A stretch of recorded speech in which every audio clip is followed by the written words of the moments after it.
I present at conferences literally all over the world. I think I've presented in 55 countries now. And whenever I present, I have to say what I'm going to show you today probably gets the biggest reaction.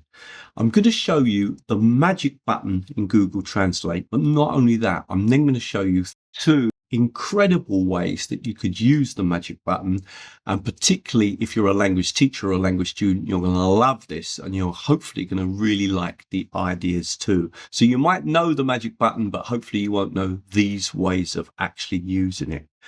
Really hope you like this video. And if you do, please like it, please share it, please comment on it. But most of all, I'd love to have more of you signed up to my YouTube channel. And don't forget to give me some high points. Let's get started. I've put in a menu system, so basically I'm going to take you through the basics of Google Translate. I'm going to show you the special transcription button in YouTube. I'm then going to show you how the magic button works, and then finally I'm going to cover two great ideas for using the magic button. So let's start with an example. I've got here a video in Spanish. I've got the subtitles open on the right hand side. And if you don't know how to do this, I'm going to show you in a minute. But let's, for example, say that I don't know this phrase here. I can just literally copy the phrase and then I'm going to come over to Google Translate. So I come over to Google Translate, and the most obvious thing you can do is set it to the language and then set it to the language you want to translate it into. So let's say I'm an English person and I'm learning Spanish, and then it's going to give me the translation. Now, the first thing that you might not know is that you can save that phrase. You can click on this button here and save that phrase. Now let's just grab one more example. So let's imagine that again, we're reading through, watching the video, and we've got another one here, okay? And I copy that.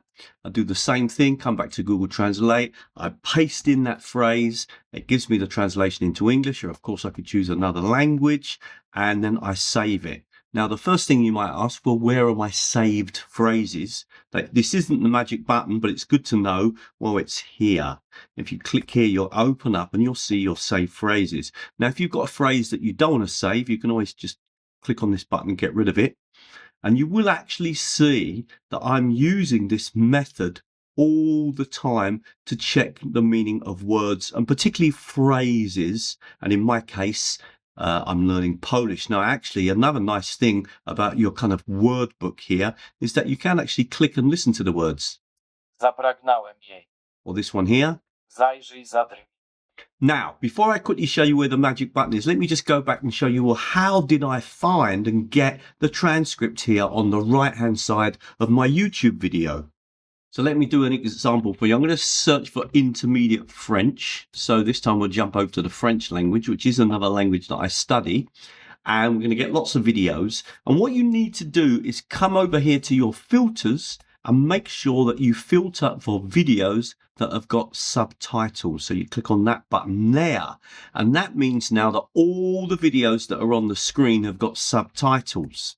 Now, if I click on a video, you might say, well, where are the subtitles then? Well, what you need to do is you come underneath the video, click on the More button, and then once you come down underneath, you'll see that there's a button that says Show Transcript. Now, when you show that transcript, it will appear on the right-hand side. And of course, it's really useful because you've now got the transcript and you've got the video. Now, an interesting thing to do as well is that you can actually click on the transcript and play that part of the video. So if I just click here, for example, mange vraiment les Français dans la ce que je mange au petit déjeuner. And I'm going to click here. Mais que mangent vraiment les Français? Click here. Ce que je mange au petit déjeuner, au déjeuner et au dîner. That's really, really useful. One other little thing here, when you've got the transcript, notice that you can also come up to this little button here and get rid of the timestamps. If you don't want those timestamps, especially when you're selecting phrases that you want to learn, you don't want the timestamp, just sort of copy like that. And of course, you would jump over now to Google Translate. So that's a really useful tip when you're studying languages or teaching languages using YouTube. So in my case, I'm normally translating words from Polish into English because I'm normally studying Polish. And if I click on all my saved words, I can see all my words here and I can go through them all and I can flick on to the next page and I can listen to any one I want. Bring me that drink. And listen to it in Polish. Przynieś mi ten napój. Now, what about if I wanted to take all of this vocabulary and do something with it? Maybe use the vocabulary to make a reading activity, or to make a story, or to put it into a technology where I could study the words, for example, Wordwall or Quizlet. Well, this is where we've got the magic button. You see, you can click on this button here and then click on this button, and suddenly you've brought all of the words into the Google Sheets. Now, this is where the magic starts. One thing you will need to do is just hold your mouse down and open up the columns so that you can easily copy the words. Okay, so I've got two columns. I've got the words all in Polish here, and I've got the translations. Now, I can either copy the words from the two columns, so I'm just coming here now and I'm copying those words, and you can do that very easy. Just hold your mouse down and then copy the words that you want. Okay, that's one way, but you can also copy the words from one column as well, and I'm going to show you both ways of working. Let's now turn this into some activities. So we've got this vocabulary that we want to study, but let's do some interesting things with it. Okay, hope you're finding the video useful, and if you are, please click on the like button because it really helps my channel. I'm going to show you now what we can do with those lists. It's amazing because you could generate a story, you could make some flashcards for studying, and you could do this all in an instant. I'm going to show you 3 different ways now of using those flashcards. Of course, there's many, many more. Let's start by making some study flashcards. Now, this is probably the most popular formative vocabulary practicing website around, this and Quizlet. This is amazing, but the problem is you don't get a lot for free. But if I was to click here, look how popular this is. 109 million different resources created, and look, the numbers going up all the time. If I was to click on my activities, you can see that I'm using this absolutely all the time, and in multiple languages, loads of different games. If you click on create activity, look at the number of games that you can play. Now, I have made a video about using Wordwall, and if you want to watch that, it's on the screen now, but I'm going to show you now a brilliant trick. Watch this. So I'm going to select some of these phrases. So I'm just going to hold my mouse down. I'm going to select here, and then I'm going to go across. So I'm selecting from both columns. I'm going to right click and copy.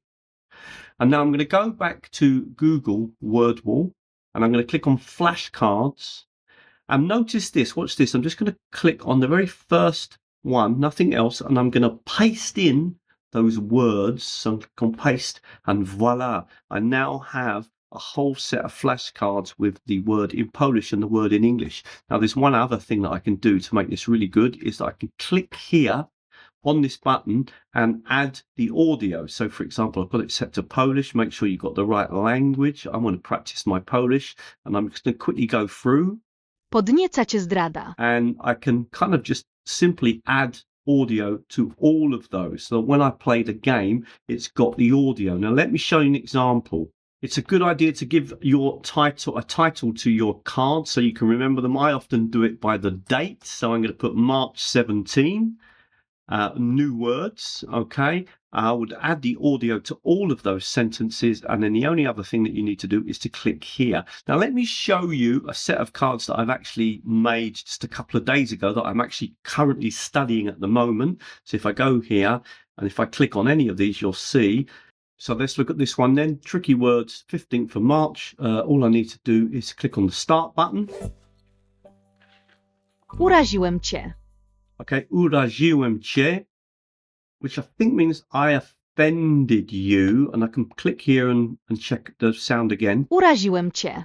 And if I want to, I can just flip and see if I got it right, and I can move to the next one. Bzdury. Means like kind of rubbish or, yeah, nonsense, that kind of thing. Flip it. Yeah. Okay, really hope you're finding the video useful, and if you are, please click on the like button because it helps YouTube to understand that other people might like this video, and of course think about joining me on my YouTube channel as well. Now, I know that some people won't like translation. When I was trained and I did a CELTA, a Delta, and then a master's degree, I was really encouraged not to use translation when teaching languages. Things are beginning to change in that department, but I personally find that when I'm working and studying on my own, I really do need to translate. And also, you must keep in mind that we're actually taking words from a video. We're not looking at language in isolation. We've got the language contextualized. We're watching a video. We're trying to understand that video, and there are sentences that we don't understand, and we're just checking the meaning. So it doesn't have to be perfect. What's important is that you've got a guide to what it means. And of course, through using language, through listening to it, through reading it, etc., then it's going to help you to understand the real meaning of a word, and that's the way that you really learn what a word means.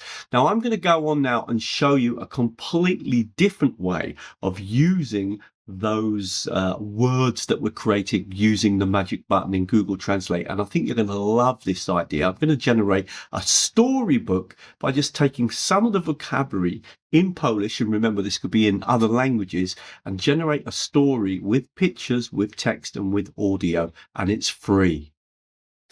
Now, Google Storybooks are absolutely fantastic. They're free. You can generate them. I've got an example of one here that I've done, Russell's Busy Screen Life. Okay. And let me just quickly show you by clicking on the listen button, and we're just going to listen to a little bit of the story, and then we're going to try and make one, but we're going to specify the vocabulary that we want to include in the story. Russell's busy screen life. Russell lives in a small, bright apartment. He doesn't go to a traditional office for work. Instead, he works from home as a professional YouTuber. Okay, I'll stop it there. So you can have up to 10 pages. So if I clicked on, it would go through the story. But what I can do is I can specify both the story, the context, and the vocabulary that's going to be used in the story. So we could take the words that we've got, and I'm going to do this in Polish, or in fact, let's do it in English. So we'll take the words from this side. We're going to take some of the words that we want to include in the story. So this is a great chance for you to revise and rework language that you are currently studying. Just a super quick break from the video. If you do like what you're seeing and you want more free videos, then come over to my website, teachertrainingvideos.com. I specialize in making videos to show teachers and students how to use technology in their language teaching and their language learning. And there's loads of content on the website. Also, if you're a language teacher, think about signing up to the newsletter. As well as getting updated on all the latest videos, there's a free 14-part course where I basically highlight some of the key technologies that we're using in language teaching. And many of the tools that I highlight are completely free. Also, if you were interested in having more training with me, then join me on Patreon. You get free videos every month with no advertising, and you get the chance to meet me online as well for an hour's training. We do an hour's training every month with the Patreon group where we actually work with the technology so you really learn to use them well. Thank you very much. Let's get back to the video. So what we're going to do for this one is we're going to come down here. We're going to just choose some of these words here. Okay. So I'm just going to use this here. Okay. I'm just going to copy these words. So I've just selected from this side this time. I'm going to right click and copy.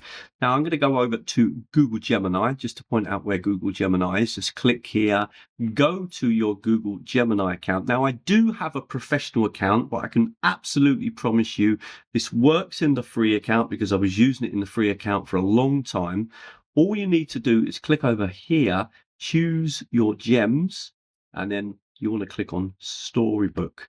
Now you can kind of put in your story, and you just tell Google Storybooks what you want the story to be about. Now you can either write in your instructions, or you can even just click on this button here and then give your instructions. Okay, so let me just write in some instructions very quickly. So I've put my instructions in here, and then I've added the vocabulary at the end. Now there's just one annoying thing about doing this. Let me just show you. You can see that I've put in the vocabulary here, back off, excellent. So what I do is I put a kind of comma between each word. The annoying thing is just let me show you. If I paste in the words again, just so that you see them, you do notice that you do need to actually space the words out. It comes in one big long line of words, and you will have to say, for example, click back off, comma, excellent, click, yeah, comma, space to regain. So it is a very annoying thing. I must admit, it is a bit annoying. You have to do this double. You'd have to go through all the words like that, okay? But once you've done that, and I've got them all here now, and I'm going to delete those words because I don't need to repeat them. I've already put them in once. I then click on this button here, and it's now going to make my storybook for me. And that story is going to include those words. So I just clicked on the go button or the generate button, and now it started to generate the story. Let's have a quick look in a minute and see if it worked. And there it is, my story is ready. And if I click here on listen, I can listen to the story. So I just have to click on this button here. The world is my office. Mateo sat at a small wooden table in a sun-drenched cafe in Lisbon. His laptop was open, and the smell of fresh coffee filled the air.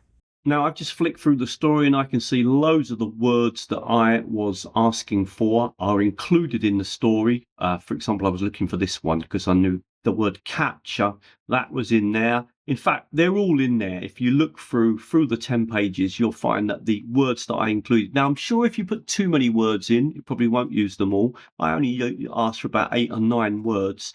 And I think that's a good number of words to include in the story. You can be very specific about the way that people look. You can even give a lot more detail about what the story must include. It's really up to you. If you want to know more about working with this amazing technology, which is free, Google Gemini Storybooks, watch the video that's on the screen now. I highly recommend it. Okay, really hope you liked that video, and if you did, then please come over to teachertrainingvideos.com. Loads more free videos. Look at all the different menu items at the top of the screen here. If you're a teacher and you want to keep up a little bit more with the work I do, we often organize webinars, online courses, etc. Then sign up to the newsletter, and if you sign up to the newsletter, there is a free 14-part mini video course in using technology in language teaching, and nearly everything I suggest is free. If you want to take it a little bit further, then think about joining me on Patreon. If you join Patreon, you get extra videos every month with no advertising. I just go straight into the training, lots of ideas about how you can use the technologies in the class with your students, and you also get the chance to meet me online once a month for some direct training, and that's a real opportunity for you to practice using the technologies with me.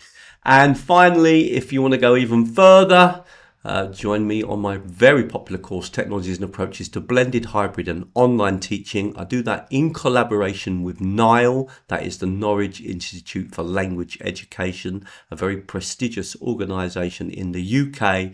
And that course has been running for many years and is very popular. Thank you very much. I'm going to leave a few more videos on the screen now that you might find useful.